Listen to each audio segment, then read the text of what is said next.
Dear friend, welcome. State bank of India ने नई vacancies निकाली हैं रिटायर्ड पर्सन के लिए। जो पर्सन स्टेट बैंक से रिटायर हैं, चाहे वो अवार्ड स्टाफ से हैं, क्लरिकल जिसे कह देते हैं, या ऑफिसर कैडर स्केल 5 तक हैं, 1 to 5। और पब्लिक सेक्टर बैंक, जो अदर पब्लिक सेक्टर बैंक हैं एसबीआई के अलावा, और अरेस्ट वाइल जो एसोसिएट बैंक थे, जैसे state bank of Patiala, Bikaner and Jaipur. इसके अलावा जो अदर बैंक हैं, Canara bank, Punjab national bank, ज़्यादातर जो भी बैंक से जहाँ से कोई रिटायर है, उनका स्टाफ जो है, उनके लिए ये वैकेंसीज हैं। और टोटल 1031 वैकेंसियाँ हैं, 1031। और इसको एप्लीकेशन भरने का जो टाइम है वो 1/4/2023 से 30/4/2023, पूरे 30 दिन दिए गए हैं। आज से स्टार्ट है, आज पहली तारीख है। तो आइए, इसको भरिए और फिर दोबारा से बैंक में ज्वाइन कीजिए। आप चाहे किसी भी बैंक से रिटायर हैं, चाहे आप क्लरिकल स्टाफ से हैं, अवार्ड स्टाफ से हैं, या ऑफिसर कैडर स्केल 5 तक हैं। तो मैं ऐसी वीडियो इसमें डालता रहता हूँ ताकि हमारे जो साथी हैं वो फ़ायदा उठा सकें। और इसको अप्लाई करने के लिए इसमें ये वेबसाइट दी हुई हैं, ठीक है जी। तो इनके ऊपर आप अप्लाई करोगे, ठीक है जी। ये वेबसाइट ज्वाइन, इस पे जाइए आप, ठीक है जी। Join SBI, right.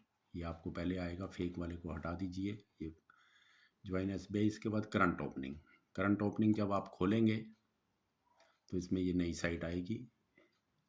इसमें ये वैकेंसी हैं, ये engagement of retired staff on contract basis, apply online 1/4/2023 से 30/4/2023।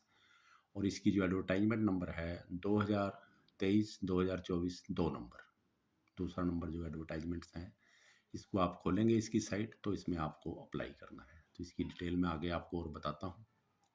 तो हम आगे बढ़ते हैं इसमें।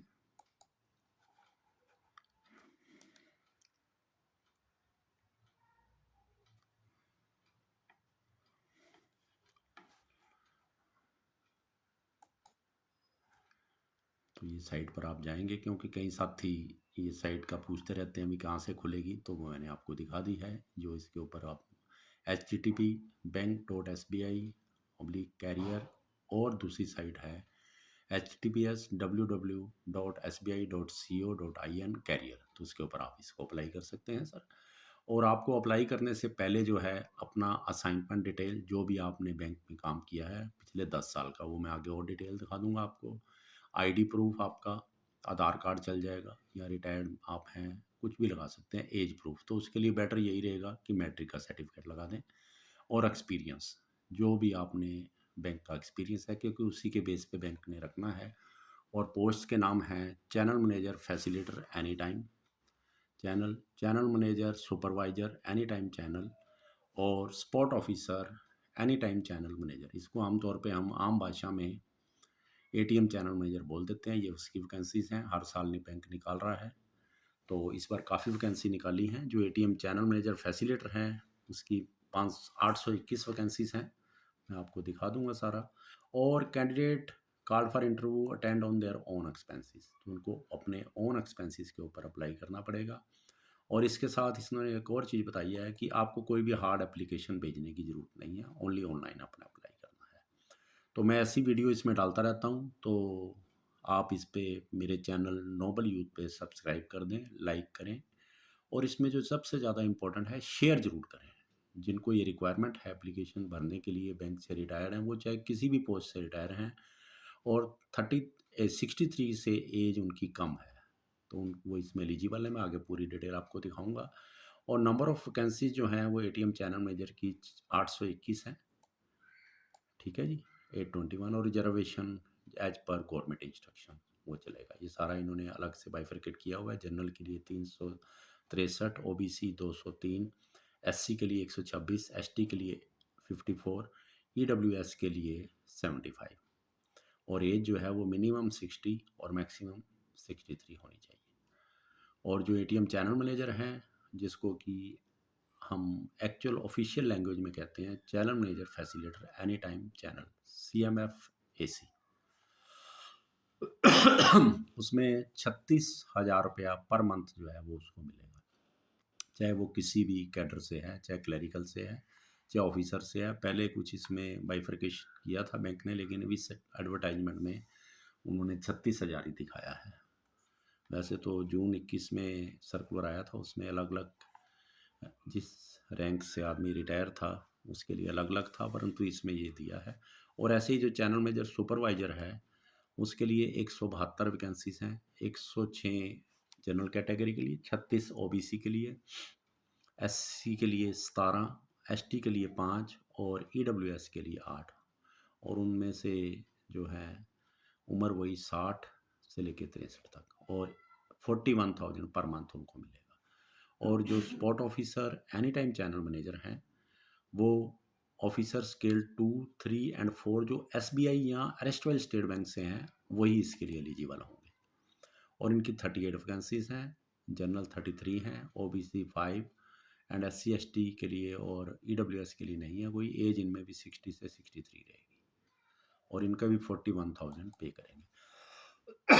जो सबसे पहली पोस्ट है ATM चैनल मैनेजर की, जिसकी 821 वैकेंसी हैं, उसके लिए जो है वो अवार्ड स्टाफ भी एलिजिबल है। अवार्ड स्टाफ केवल SBI और अरेस्टवाइल एसोसिएट बैंक से, Bikaner, Jaipur, state bank of थोजा, state bank of Jaipur etcetera से, और ऑफिसर स्केल 1, 2, 3, 4 इसके लिए एलिजिबल हैं। ठीक है जी, मैंने पहले शायद स्केल 5 तक बोल दिया था, लेकिन स्केल 4 तक के लिए एलिजिबल हैं। SBI के हों वो, चाहे अरेस्टवाइल स्टेट बैंक से हों या अदर PSB से हों, उनके लिए 821 वैकेंसी हैं। और जो चैनल मैनेजर सुपरवाइजर हैं उसमें लिए अवार्ड स्टाफ एलिजिबल नहीं है, scale 2, 3 and 4 he only eligible हैं, और वो SBI से हों या एसोसिएट बैंक से हों रिटायर्ड, या PSB से हों। PSB mean public sector bank, जो एक्सेप्ट देन SBI ग्रुप के अलावा हैं वो भी इसके लिए एलिजिबल हैं। और इनकी डिस्ट्रिक्ट वाइज जो और सेंटर वाइज जो पोस्ट्स हैं, वैकेंसीज हैं, जहाँ जहाँ हैं, वो सब इसमें दी हुई हैं। अक्षर 1 लास्ट में है, मैं आपको दिखा भी दूंगा तो आप उसको देख सकते हैं। और इसमें जो एक चीज़ और इन्होंने लिखी है कि जो रिजर्वेशन है SC ST OBC या EWS जो भी इसमें रिजर्वेशन कैटेगरी में आते हैं उनके लिए no relaxation in age available to reserve category candidates, ये बिल्कुल क्लियर कर दिया है। एज सबके लिए 60 से 63 वर्ष तक रहेगी, आज की डेट को होनी चाहिए 1/4 एज ऑन 1/4/2023 जो है। ठीक है जी, हाँ तो ये नोट कर लीजिए। और इसके अलावा bank reserve the rights to post anywhere in the preference applied circle as per its requirement, वो कहीं भी आपको लगा सकते हैं। Vacancy of for PWD is जो फिजिकल हैंडीकैप है इज हॉरिजेंटल है। और इसमें जो मंथली रेमुनरेशन है रिस्पेक्टिव पर्क्स एटसेट्रा है वो आपको मिलेंगे इररिस्पेक्टिव ऑफ ग्रेड, सबके लिए बराबर है।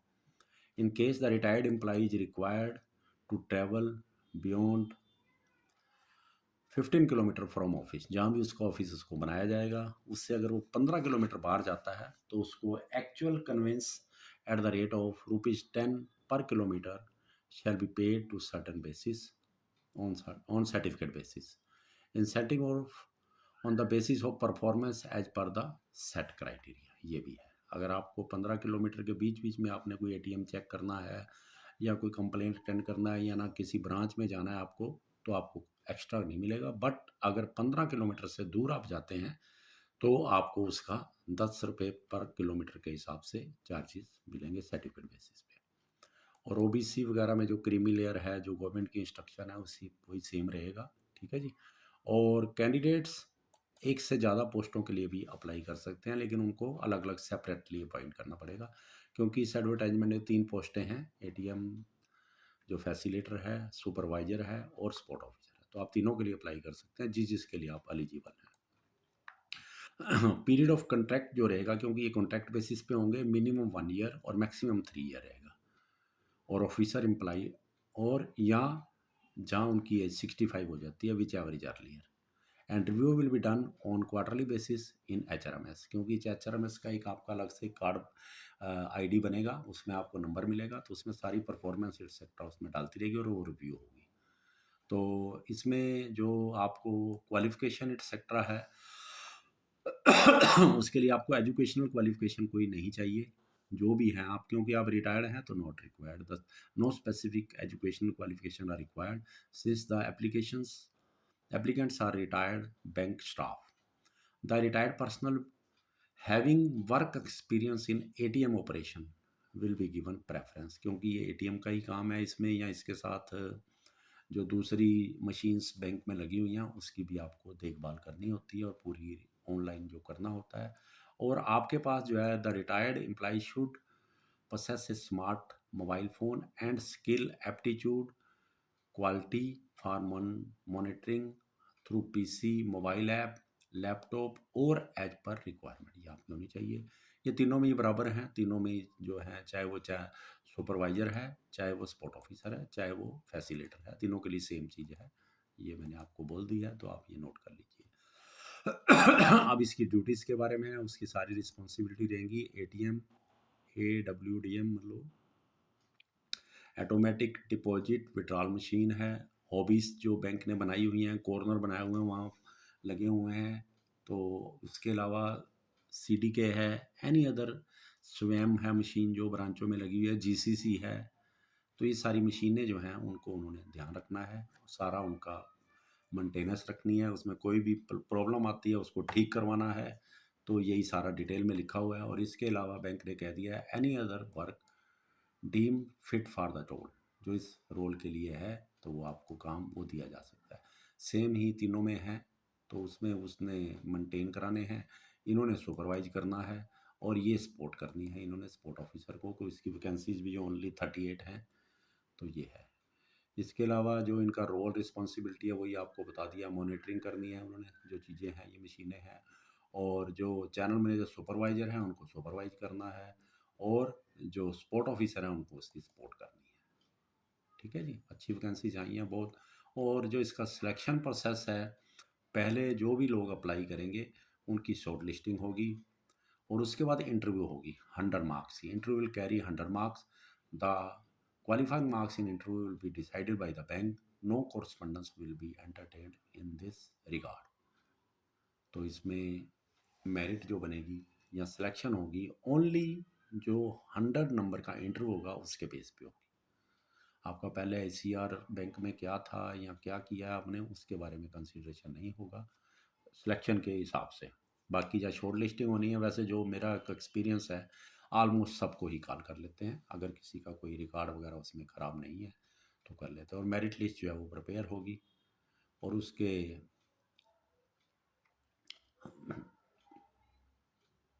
और जो उन्होंने लिखा है कि अगर सेम मार्क्स वाला लास्ट कैंडिडेट आ जाता है तो उनको डिसेंडिंग ऑर्डर ऑफ एज में किया जाएगा, और जिसकी एज जो है वो होगी उसको रख लिया जाएगा अकॉर्डिंग टू डिसेंडिंग ऑर्डर। ठीक है जी। तो no TDA will be paid for the interview for appearing in the interview, बार बार ये लिख रहे हैं। और merit list will be drawn on the circle wise, category wise, and candidates will be posted in the circle for which they are applying in the events of their selection and will not be entitled for inter circle transfer। उनकी inter circle transfer नहीं होगी। तो जिस भी circle के लिए आप apply करेंगे बैंक लगा सकता है, लेकिन आप उसके लिए डिमांड नहीं कर सकते और ना ही आपकी वो फुलफिल होगी। और जो कॉल लेटर वगैरह हैं वो ऑनलाइन आएंगे। No hard copy will be sent, कोई भी नहीं भेजी जाएगी। तो आपको जो बैंक की साइट है मैंने शुरू में दिखाई थी वो लगना रहेगा। और अगर कोई इस कॉन्ट्रैक्ट को तोड़ना चाहता है या छोड़ना चाहता है, आइदर बोथ साइड में से 30 डे नोटिस के बाद आप छड़ सकते हो। और DGM जो एनी टाइम चैनल है वो उसकी कॉम्पिटेंट अथॉरिटी होगी उसको एक्सेप्ट करने के लिए। ठीक है जी। और साल में जो छुट्टियां मिलेंगी 30 लीव्स आपको मिलेंगी पूरे साल में, और आपको उसी साल में वो लेनी पड़ेंगी। और अगर आप इसने और भी लिखता है कि संडे आ गया, अगर आप उससे एक दिन पहले छुट्टी लेते हैं सैटरडे और मंडे को, तो 2 ही छुट्टी इंक्लूड होंगी, उसमें संडे या हॉलीडे इंक्लूड नहीं किया जाएगा। तो ये भी एक बेनिफिट है नॉर्मल। ठीक है जी। तो इसके अलावा जो और इम्पोर्टेंट चीज़ है, ये बहुत इम्पोर्टेंट है। तो जब भी आपने ये एप्लीकेशन भरनी है तो इसमें ये 7 चीज़ें दी हुई हैं। ये आपको पहले से ही डाउनलोड करके अपने लैपटॉप पे रख लेनी है, क्योंकि सिस्टम कई बार जल्दी बंद हो जाता है और ये बाद में दिक्कत आती है। और इसकी आगे ये सारा डायमेंशन भी दी हुई है। इसमें जो पहली 2 चीज़ें हैं, रिसेंट पासपोर्ट साइज़ जो फ़ोटोग्राफ है आपका और सिग्नेचर है, ये आपने जेपीजी में करना है और बाकी जितनी भी चीज़ें हैं वो आपको पीडीएफ में करनी है। ठीक है जी। आपका brief particular of the experience of the last 10 year, इसके लिए एक कागज़ पे आप हाथ से या टाइप करके लिख लीजिए, वो आपको साथ में अटैच करना है और वो पीडीएफ में होना चाहिए। और आईडी प्रूफ के लिए आप अपना आधार कार्ड भी लगा सकते हैं, या और भी जो आप सब समझें। आपके पास कोई रिटायरमेंट का, पेंशनर का आइडेंटिटी कार्ड है, वो भी एक्सेप्ट कर लेते हैं वो। और डेट ऑफ प्रूफ के लिए बेटर यही रहेगा कि आप लोग मैट्रिक का सर्टिफिकेट लगा दें, तो वो बेटर रहेगा। वैसे तो बैंक में डेट होती है, जो एसबीआई से उनका तो सारा रिकॉर्ड उनके पास होता है। और ईडब्ल्यूएस या कास्ट सर्टिफिकेट, अगर अगर इफ़ एप्लीकेबल अगर आपके लिए है, एससी एसटी ओबीसी, तो उसको भी पहले से तैयार रखना और डाउनलोड कर लेना। और इसके अलावा एनी अदर डॉक्यूमेंट जो आप अपनी स्पोर्ट में कहना चाहते हैं, कोई एक्सपीरियंस या और जो भी आप लगाना चाहें उसके साथ लगा सकते हैं, इसमें कोई वो नहीं है। तो आप इसके लिए भरने के लिए तैयार हो जाइए, बहुत अच्छा है। और इसमें जो एज है वो सुपर एनुएशन जो 60 पे रिटायर हुए हैं, जो एसबीआई और ई अरेस्ट वाले एसबीआई के हैं, उनके लिए है। और जो अदर बैंक से हैं उनके लिए रूल थोड़ा अलग से है, वो भी मैं आपको दिखा दूंगा। अभी ये नीचे लिखा हुआ है, तो पहले हम इसको देख लेते हैं। आप जो सुपर एनुएशन 60 पे रिटायर हुए हैं वो एलिजिबल हैं। इसके अलावा जो लोगों ने 58 के बाद वीआरएस ली है या रिटायरमेंट ली है किसी भी कारण, और उनकी 30 ईयर पेंशनेबल सर्विस थी, वो इसके लिए एलिजिबल है। पर अप्लाई करने की डेट में उनकी एज 60 से ऊपर होनी चाहिए। अगर कोई 59 में रिटायर हुआ है, अभी अभी हुआ है, तो वो अभी नहीं अप्लाई कर सकता। अगर उसकी एज 60 हो गई है वो अप्लाई कर सकता है, तो वो भी एलिजिबल है। लेकिन जो एसोसिएट बैंक के हैं उनके लिए ओनली 60 वाला ही चलेगा। जो सुपर एनुएशन पे रिटायर हुए हैं वही रहेगा। अदर जो हैं इन्होंने क्लियर कर दिया, otherwise before superannuation are not eligible for consideration for engagement empanelment, वो नहीं होंगे अदर पीएसबी के लिए। और अदर पीएसबी के लिए उनको एक स्केल 4 या उसके लिए रिटायर्ड जो है वो भी देना पड़ेगा। During the period of engagement the retired officer employee retired will not be accept any other assignment with any other organization during the contractual service in the bank। तो ये कॉमन ट्रैक्शन जो important है वो मैं आपको बता रहा हूँ। वर्किंग आवर्स जो है, the retired officer employ will follow the rule normal working hours as applicable to the serving officer और एज रिक्वायर्ड। तो कोई सर्विस रूल लागू नहीं होता, पीएफ बोनस कुछ नहीं होता। और इसकी जो मॉनिटरिंग है वो एचआरएमएस में होती है। और मोड ऑफ पेमेंट जो है वो आपको एचआरएमएस में आपका एक आईडी बन जाएगा, उसी में होगा, उसके अलावा नहीं होगा। चाहे आपने बिल भी लेना है, जैसे आप 15 किलोमीटर से दूर गए हैं तो आपको उसी में अप्लाई करना पड़ेगा। टर्मिनेशन ऑफ कॉन्ट्रैक्ट तो बिल्कुल क्लियर किया होगा। The bank retired officer, bank oblique retired officer employee may cancel terminate the contract of the engagement empanelment at any time with an option of 30 days notice period or payment oblique surrender of remuneration in lieu thereof. The authority for the approval of the termination of the contract will be DGM AC mean anytime channel at circle level location. The same should be done through HRMS. अगर आपने छोड़ना भी है, 30 day notice देना है, तो आपको HRMS में अप्लाई करना पड़ेगा। और जो डीजीएम साहब हैं सर्कल के, जो एनी टाइम चैनल मैनेजर हैं, वो उसको एक्सेप्ट करेंगे। दोनों में से कोई भी ये कर सकता है। और फोटो आइडेंटिटी कार्ड आपको मिलेगा एचआरएमएस नंबर के साथ। और ये एक जो एसएलए है, सर्विस लेवल एग्रीमेंट, ये आपको भरना पड़ेगा उस टाइम जब आप अपॉइंटमेंट हो जाएंगे। 100 रुपये के कागज़ के ऊपर जो सरकारी बनता है, तो वो आपको करना पड़ेगा। तो मेरी बेस्ट विशेस हैं, आ जाओ फिर से दोबारा बैंक में अप्लाई करें। बहुत वैकेंसी हैं, 1031 वैकेंसीज़ हैं। इवन क्लरिकल स्टाफ के लिए भी जो है वो 821 वैकेंसीज हैं, तो भरिए।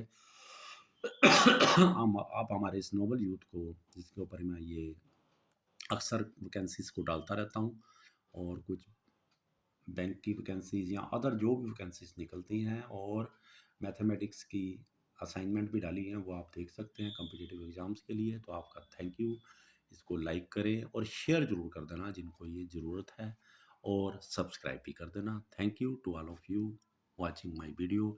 My best wishes. You are welcome again. Join the bank SBI. Thank you to all of you.